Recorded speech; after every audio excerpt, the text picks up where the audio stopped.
Hello student, हम लोग इस एडिशनल फैक्ट्स वाले वीडियो में कुछ ऐसे कह सकते हो कि टॉपिक्स की बात करेंगे जो अक्सर उससे एक एक लाइन के क्वेश्चन जो हैं वो आ जाते हैं। ठीक है, तो ये वाला जो आपको वीडियो है वो एडिशनल फैक्ट्स नाम का फोल्डर है, कह सकते हो सब फोल्डर है, उसमें आपको मिल जाएगा। ठीक है, तो देखो क्या है। सबसे पहला है आपका माइको प्लाज्मा के बारे में है, इंफॉर्मेशन आपको रखनी है। ये पीडीएफ भी आपको अवेलेबल रहेगी, लेकिन कोशिश करिए कि वीडियो को देखते देखते जो आपके इम्पॉर्टेंट फैक्ट्स हैं सिंगल लाइन में उनको आप लिखते जाओ। तो देखो मैंने क्या लिखा है, mycoplasma is a genus of bacteria.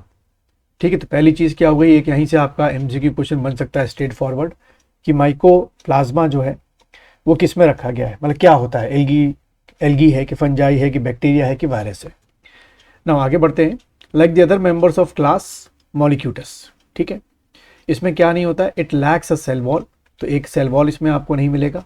Bacteria है बट सेल वॉल नहीं मिलेगा। And also peptidoglycan. ठीक है, जो पेप्टाइडोग्लाइकन होता है अराउंड द सेल मेम्ब्रेन वो भी आपको इसमें नहीं मिलेंगे। तो ये क्वेश्चन जितना ये फैक्ट है, दो फैक्ट इसको लेके भी आपके क्वेश्चन बन सकते हैं। क्या क्वेश्चन बन सकते हैं कि वो कौन कौन से आपके कंपोनेंट्स हैं जो कि माइको में नहीं मिलते हैं। तो पेप्टाइडोग्लाइकन आपको याद रखना है और दूसरा आपका सेल वॉल आपको ध्यान रखना है। फिर अगला फैक्ट देखो, the absence of peptidoglycan makes them naturally resistance to antibiotics. ठीक है, तो अब एंटीबायोटिक्स के रेजिस्टेंस अगर बन रहा है तो इसका मतलब ये है कि अगर ये जब किसी को इन्फेक्ट करता है तो जो एंटीबायोटिक्स है वो इतनी अच्छी तरीके से बिल्कुल ही कह सकते हो काम नहीं कर पाती है। सच एज बीटा, तो उसके लिए भी अलग अल्टरनेटिव मेथड्स हैं, such as beta lactam antibiotics that target cell wall and wall synthesis. ठीक है, देन अगला पॉइंट देखो, दीज माइकोप्लाज्म आर पैरासिटिक और सेप्रो ट्रॉफिक, आपके इनका नेचर होता है। ठीक है, तो ये भी आप पॉइंट लिख दो। ठीक है, जहाँ जहाँ मैं पॉइंट बताऊँ उसको तो आप पर्टिकुलर आप लिखते जाओ, पूरे को तो आप ना लिखो तो चलेगा, बट इंपॉर्टेंट जो जो पॉइंट्स हैं वो लिखते हो। जैसे कि पेप्टाइडोग्लाइकन में एब्सेंस लिख देना कि नहीं होता है इसमें, और ये सेल वॉल भी इसमें एब्सेंस होती है, ये पॉइंट भी बनाकर लिख देना।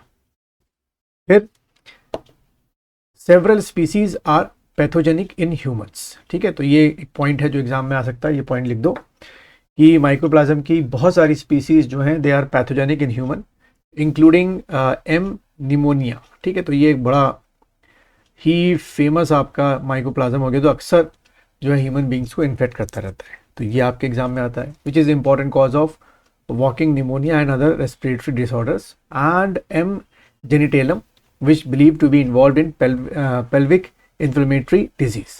ठीक है, तो यहाँ से ये क्वेश्चन ऐसे बन सकता है कि जो ह्यूमन बींग्स में आपका कौन सी डिजीज होती है, पेल्विक इन्फ्लेमेटरी डिजीज होती है, वो किस माइकोप्लाज्म से होती है। तो भाई इसका नाम आप लोग यानी कि ये पॉइंट बना के लिख दो कि ये आपका माइकोप्लाज्म जेनिटेलियम जो है causes the pelvic inflammatory disease, है ना। ये आपके एग्जाम में बन सकता है। नाउ नेक्स्ट देखो, mycoplasma species are among the smallest organism yet discovered can survive without discovered can survive without the oxygen. ठीक, तो ये भी एक आपका पॉइंट बन जाएगा एग्जाम के लिए कि भाई विदाउट ऑक्सीजन भी जो है ये कई जगहों पर क्या कर सकते हैं, सर्वाइव कर सकते हैं। ठीक, फिर नेक्स्ट पॉइंट की तरफ बढ़ते हैं। जैसे कि यहाँ लिखा हुआ है, the term mycoplasma was first use by Albert Bernard Frank. तो ये आपका एक और हमको आपके एग्जाम के लिए पॉइंट मिल गया। पूछ सकते हैं कि माइकोप्लाज्म जो टर्म है फर्स्ट टाइम किसने डिस्कवर्ड किया था, तो फर्स्ट टाइम जो है आप नाम जैसे देख रहे हैं फ्रैंक ने किया था।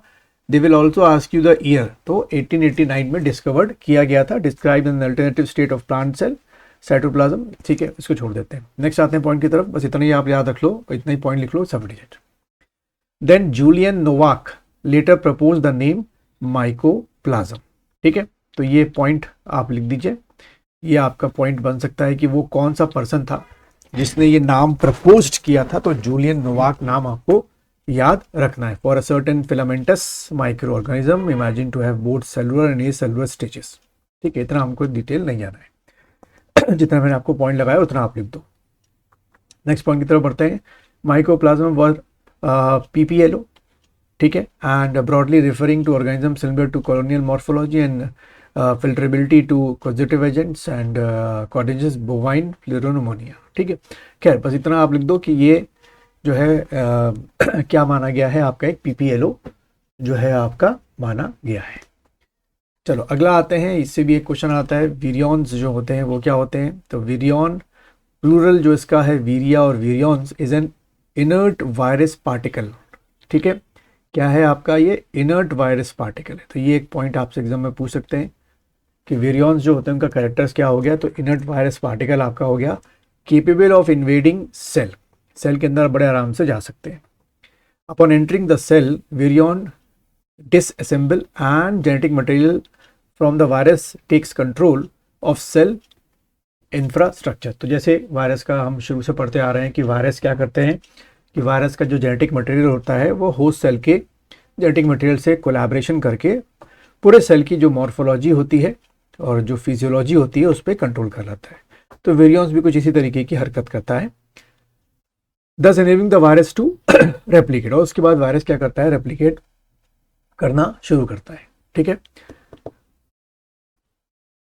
जो जेनेटिक मटेरियल जो बताया गया है यहाँ पर वो क्या होता है, आइदर यहाँ पर इसमें DNA होगा या आइदर आपका RNA होगा along with occasionally present virus core protein. ठीक है, inside the virion is usually enclosed in a protection shell known as capsid, जो आप पहले भी पढ़ते आ रहे हैं कई बार, जिसको मैं पढ़ाता आ रहा हूँ आपको रेगुलर लेक्चर में आपने देखा होगा, कैप्सिड कैप्सोमर्स, हमने कई बार इसको डिस्कस किया है। फिर virions is used slowly to describe virus structure outside of the cell। Virions consist one or more nucleic acid genome molecules, यानी कि या तो सिंगल स्ट्रैंड या डबल स्ट्रैंड RNA या DNA होगा, एंड कोटिंग जो चारों ओर की होती है जो कि कैप्सिड या पॉसिबल एनवेलप की बनी होती है। एंड द virions में contain proteins, for example enzymatic activities and nucleo protein. ठीक है, तो ये आपके क्या हो गए, virions हो गए। इसमें दो तीन पॉइंट्स आप बना के लिख दो, दैट इज सफिशिएंट। नेक्स्ट देखते हैं आपका प्रियॉन्स जो आपका लिखा हुआ है, इज अ मिसफोल्डेड प्रोटीन। इसको पक्का लिखना ये पॉइंट बना के कि ये क्या होता है, टेक्निकली एक मिसफोल्डेड प्रोटीन होता है, that induced misfolding in normal variants of the same protein leading to a cellular death. Prions are responsible for prion disease known as transmissible spongiform encephalopathy। ठीक है, तो ये भी एक पॉइंट बना के लिख दो कि इसकी जो डिजीज होती है क्या क्या बोलते हैं, transmissible spongiform encephalopathy, which are fatal and transmissible neurodegenerate disease affecting human and animal, दोनों को करती है। The term prion comes from proteinaceous infectious particle, जिसको हम लोग शॉर्ट में PIP भी कई बुक्स में लिखा होता है। Prions are mainly twisted isoforms. ये क्या होते हैं टेक्निकली, ये पॉइंट बना के लिख दो कि ये टेक्निकली क्या होते हैं, ट्विस्टेड आइसोफॉर्म्स होते हैं of the major prion protein या naturally occurring protein with an uncertain function. ठीक है, तो ये नहीं, जितना मैं पॉइंट बोल रहा हूँ बस उसको जरूर बना के लिखना। All non prion disease in mammal affect the structure of brain. तो ये जो भी आपके प्रियॉन से डिजीज होती है मेन तौर पे किस पार्ट को जो है वो आपका इन्फेक्ट कर रहे हैं, स्ट्रक्चर ऑफ ब्रेन को जो है मेन तौर पे आपका क्या कर रहे हैं, इन्फेक्ट कर रहे हैं। ठीक है, एक तो ये पॉइंट ध्यान में रखना है। उसके बाद और अदर न्यूरल टिश्यू, यानी कि नर्वस सिस्टम को ही और ब्रेन या नर्वस सिस्टम के रिलेटेड जो पार्ट हैं उसी को ये ज़्यादातर क्या करते हैं, आपके जो इन्फेक्शन है वो आपका क्या करते हैं, क्रिएट करते हैं। ठीक है, तो इसलिए थोड़ा याद रखना जरूरी है।